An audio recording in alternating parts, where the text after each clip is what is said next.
साथियों नमस्कार।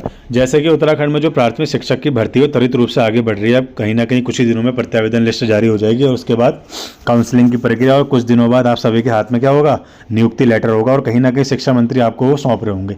तो अब इसी बीच एक सवाल जो है बहुत ही पूछा जा रहा है। कुछ लोग, जैसे सबको तो पता ही है, 90% लोगों को पता है, लेकिन कुछ लोग ऐसे भी हैं जो अभी भी कॉमेंट सेक्शन में पूछ रहे हैं कि सर गुणांक कैसे निकालेंगे, हमें हमारा गुणांक कैसे पता चलेगा, या कोई अलग से प्रक्रिया है। इसकी कोई अलग से प्रक्रिया नहीं है, क्योंकि देखो लास्ट में आपका चयन गुणांकों के आधार पर ही हो रहा है ना लास्ट में। तो मैं आपको जो जितने बचे हुए लोग हैं उनको सीधे सीधे आपको गुणांक निकालना बता देता हूँ कैसे निकालना है। ठीक है, इसका तो सीधा सा मेथड है, वो निकालेंगे हम लोग डीएलएड का 60% प्लस जो आपके टेट है, चाहे सी टेट हो चाहे यू टेट हो, उसका क्या निकालेंगे हम लोग 40%। ठीक है, अब निकालेंगे कैसे वो देख लीजिए। जैसे मान के चलिए आपके डीएलएड के चारों सेमेस्टर में नंबर आ गए 800 नंबर। ठीक है, और कितने में से हो गए, 1000 में से। ये हम खाली तुक्का मार के चल रहे हैं कि इतना इतना हुआ होगा। ठीक है, इसका पहले प्रतिशत निकालिए। अभी 60% नहीं निकाला, पहले इसका परसेंटेज निकालना है। निकाल लीजिए कितना आ गया, 80%, यानी कि आपके डीएलएड में कितने प्रतिशत मार्क बने, 80%। ठीक है, 80% के बाद आप इसका निकालिए कितना, 60%। कितना निकालेंगे, 60, यानी डीएलएड की जो परसेंटेज है उसका 60%। 80 का 60% निकालिए, कितना हो गया, ये 2 जीरो से 2 जीरो कट गया, 88 6 48, यानी कि आपका आ गया डीएलएड में 48, यानी कि डीएलएड का 60% कितना आ गया, 48। ये याद रखना। ठीक है, उसके बाद अब आप निकालोगे सी टेट चाहे यू टेट। देखिए मेरा तो ये मानना है कि सी टेट में ही सबसे ज़्यादा मैक्सिमम मार्क्स आते हैं, क्योंकि मेरे भी सी टेट में ज़्यादा नंबर थे, क्योंकि यू टेट थोड़ा हार्ड आता है। ठीक है, तो देख लेते हैं, एक एवरेज नंबर लेके चल लेते हैं। मान के चले आपके नंबर आ गए यू टेट में 120 नंबर, वो भी कितने में से, 150 में से। अब इसका परसेंटेज निकाल लीजिए, निकालिए। 1 जीरो से 1 जीरो कर गया, 15 8 120, और 8 की गुणा 10 से करिए 80, तो ये कितना आ गया है, 80%। यानी कि आपके जो सी टेट हो चाहे यू टेट हो, उसमें कितने परसेंट होगा, 80% हो गए। अब इसका निकालो 40%, यही तो गेम है। 80 का निकालो 40%, 80 का 40% हमने निकाला, जीरो से जीरो कटा, 8 चक्को 32, यानी कि आपका जो टेट में जो 40% बन रहा है वो 32 बन रहा है। अब हम क्या करेंगे, देखिए हमारा जो डीएलएड था उसमें कितना बना था, डीएलएड में हमारा बना 48। ठीक है, और हमारा जो टेट है उसमें कितना आया, 32। ये 60% है, ये तुम्हारा 40% है, तो इन दोनों को ऐड कर लीजिए। ठीक है, इन दोनों को हमने जब ऐड करा, 48 और कितना हो गया ये 32, जोड़ दीजिए कितना हो गया, 8 2 10, 4 3 7 और 1 8, यानी कि आपका कितना गुणांक बनेगा, 80। तो जितने भी बंदे हैं जिनको गुणांक निकालने में प्रॉब्लम हो रही थी, अब वो लोग समझ जाएंगे। तो हमारा गुणांक कितना बन गया, 80। तो इसी के आधार पर आपका चयन होगा। काउंसलिंग में भी इसी आधार पर आपका नाम आएगा कि यह पहली में आना है, दूसरी में आना है। ठीक है, काउंसलिंग कह रहा हूँ, ये गुणांकों का जो निकालना हो गया सभी लोगों को आ जाएगा धीरे धीरे।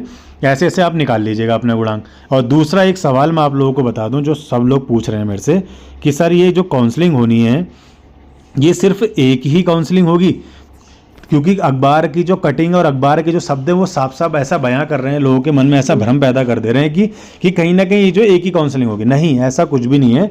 वो सिर्फ ये बात कर रहा है, पहली काउंसलिंग की बात कर रहा है। उनका कहना ये है कि हम 30 दिसंबर तक काउंसलिंग करवा देंगे, वो भी पहली, और नियुक्ति लेटर दे देंगे, ये कहना चाह रहे हैं। बाकी देखिए हर जिले में सभी ने फॉर्म भरे होंगे, तो कहीं ना कहीं जो बाकी 10 या 9 जिले जितने भी होंगे वो तो खाली रहेंगे ना, तो उस सीटों में उसको आने वाले सेकंड काउंसलिंग भरेंगे। हो सकता है थर्ड काउंसलिंग भी हो जाए, फोर्थ काउंसलिंग हो भी सकती है, नहीं भी हो सकती, मैं कंफर्म नहीं कह सकता। सीट बचेंगी तो हो जाएगा कुछ कुछ जिलों में। ठीक है, बाकी आप मान के चलिए जैसी फर्स्ट काउंसलिंग हो जाती है उसके 15 दिन बाद, यानी कि 15 डेज बाद सेकंड काउंसलिंग शुरू हो जाएगी। कभी कभी 1 महीना भी लग जाता है, ऐसा हमारे साथ हुआ था। ठीक है, दूसरा आप लोग ये मान के चलिए, कुछ लोगों का ऐसा कहना था कि सर हमारा जो है 80 गुणांक बन रहा है, 82 बन रहा है, तो हमारा फर्स्ट काउंसलिंग में आ जाएगा। कुछ नहीं कह सकते, क्योंकि अभी देखिए 50-50 ही कहूँगा मैं। फर्स्ट काउंसलिंग आ भी सकता है, नहीं भी आ सकता है, क्योंकि जितने भी बंदे हैं ना, जितनों का मैंने अभी तक डाटा लिया है, उनके करीबन जितने भी बंदे मुझे ऐसे मिले हैं उनके 89 88 87 86 85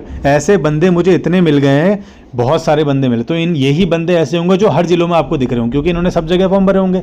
तो पहली काउंसलिंग में इतने हाईएस्ट नंबर वाले दिखेंगे, और ये बंदा जो जाएगा जाएंगे 1 या 2 जिलों में जाएंगे, बाकी जिलों में जो सीट वैकेंट रहेंगी तो वो सेकंड काउंसलिंग में बाकियों के नाम आएंगे। और ज़्यादा से ज़्यादा कुछ नहीं, 2 या 3 जनों का रहता है, 2 या 3 ऐसा गैप रहता है काउंसलिंग वो गुणांकों का, उतने उतने आप कम कर लीजिए, चाहे SC ST OBC EWS किसी में भी आप कर लीजिए, 2 3 गुणांक कम कर लीजिए, आपको अंदाजा आ जाएगा मेरा किस में आने वाला है। ठीक है, बाकी जब प्रत्यावेदन की लिस्ट आ जाएगी तो उससे बहुत कुछ क्लियर हो जाएगा कि क्या कहते हैं कितने कितने हाईएस्ट गुणांक है और कितना कम गुणांक है, तो उसका बीच का हम एवरेज निकाल कर आपको थोड़ा अंदाजन बता सकते हैं कि इस जिले में ऐसा ऐसा रहेगा। बाकी कुछ लोगों का ये भी कहना था कि यार सर उधम सिंह नगर का आपने गुणांक नहीं बताया, तो उधम सिंह नगर का मान के चलिए, जहाँ तक मैंने उस सीट वैकेंट देखी थी वहाँ पर, आप मान के चलिए वहाँ 65 प्लस वाले जितने भी हैं उनका होने के चांसेस हैं, बाकी जो 70 प्लस है उनका हो जाएगा।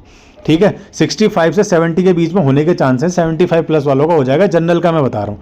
ठीक है, बाकी जो भी होगा SC ST OBC वाले ऐसे 2 3 एक गुणांक अपना कम कर लीजिए, उसका थोड़ा आप एक अंदाजन लगा लीजिए। बाकी एक डिटेल वीडियो में बनाऊंगा, अभी खाली मैं आपको एक रफ आइडिया दे रहा हूँ। ठीक है, बाकी आप लोगों को कोई प्रॉब्लम होती है या कोई भी आपके क्वेश्चन है आप मुझे